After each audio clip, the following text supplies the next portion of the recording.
My dear brothers and sisters, this gospel, the Beatitudes, may be one of the most familiar in all of Scripture. Its litany of what it means to be blessed can be seen as the ultimate blueprint for living the Christian life.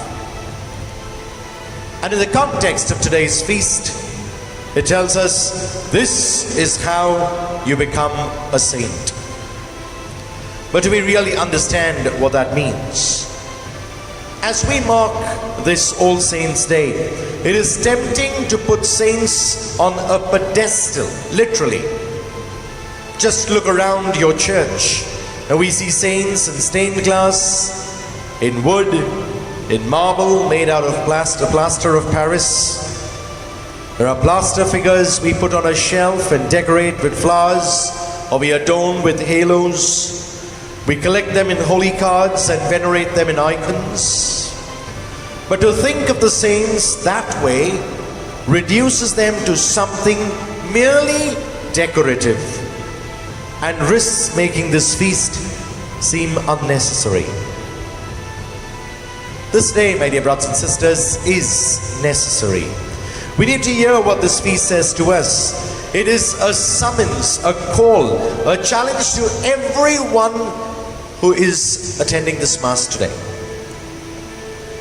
Looked at another way, All Saints' Day is nothing less than a dare. This feast says to us, dare to be more. Dare to be a saint. Some of us may hear that and may even laugh. Sainthood is a noble ambition. It's an ideal. But is this something we can realistically expect to attain? And the short answer is yes. Because the great truth about saints, something we so easily forget, is that they were just like any of us.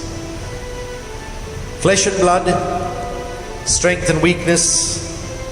They were people of appetites and longings, ambitions and disappointments, vanities and eccentricities. They were simple sinners just like the rest of us.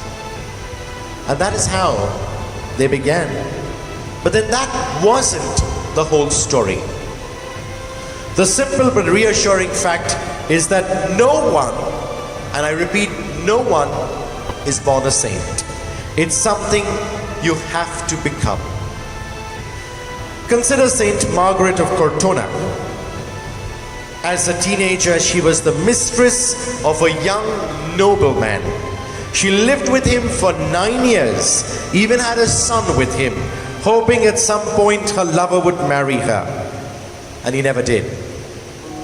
When he was finally murdered, the shock caused Margaret to re-evaluate her life. She went on to take vows, a Franciscan. Her son also joined the order, and she was canonized in 1728. Nobody is born a saint. It's something you have to become.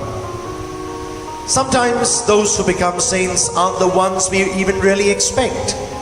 They may be the filthy, the rejected, the outcast, the homeless, people perhaps like Benedict Joseph Labre.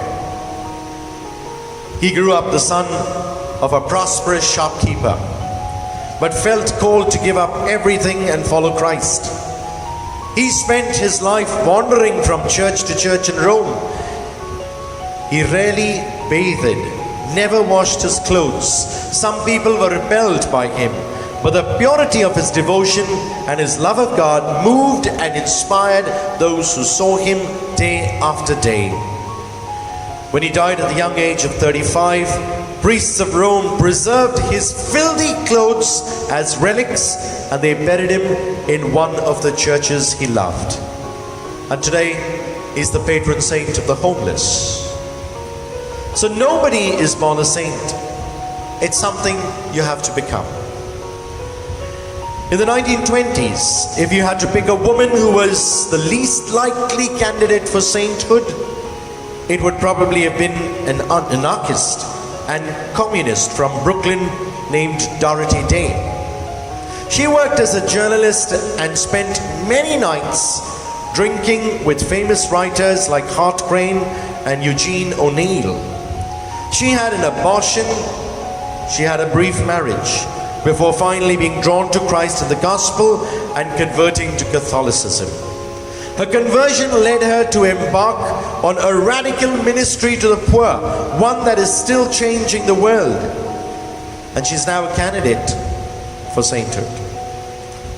Late in her life, people called her a living saint. "Don't call me a saint," she once said. "I don't want to be dismissed that easily." So don't dismiss any of the saints.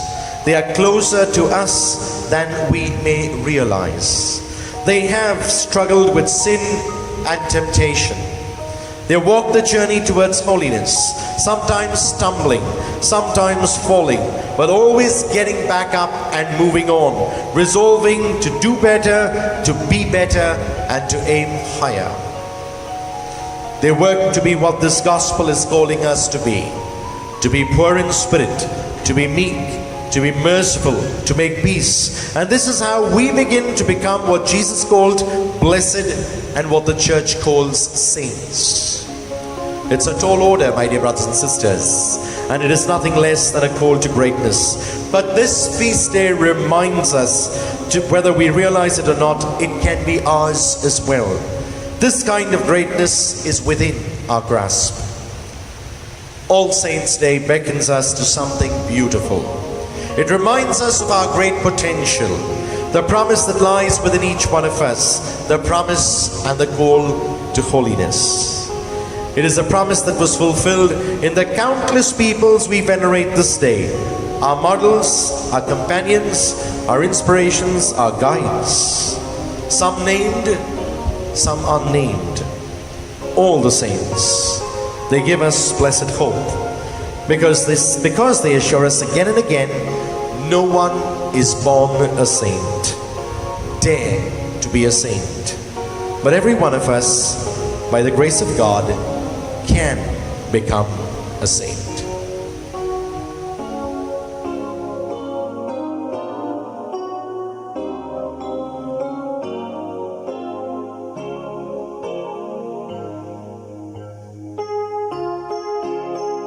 God bless, and do have a Jesus-filled day.